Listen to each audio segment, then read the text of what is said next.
Oh diri analamagaku, riarivoku rimerina, indray toy izay sy nilokangako, fa samy mbola tafaverina, rilokanganamboraiko, nitoloko sy fisaonana,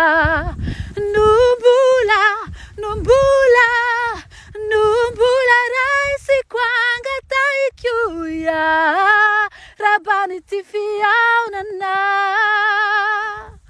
fantatrao zay ny fandaozana, sanatry tsy fifandirana, fa le kilao le vary 703 nefa ny karama tena tsisy raha etsy, izany te hijanonao. Sanatry tsy fifandirana, fa nitady fanavaozana, no niniko nandosirana, tsy maintsy mandositra satria tena rehefa mba hitena marina dia migatra dia tsy maintsy mandositra.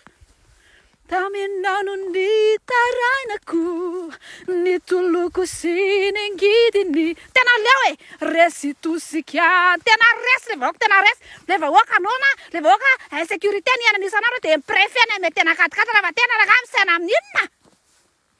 Ka nandao, raha omby tena namidiko, nandao anao tsy vidiny, aody tsisy te hiditra zany ao, tsisy te hiditra antsony.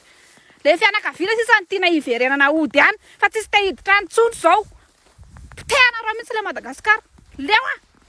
Pakory fahoriany vahoaka, tsisy tsapanareo zany araka, tsisy tsapanareo zany efa sinema be dia be, tsy mahatsapy inona zany nareo fa zay aza presahana.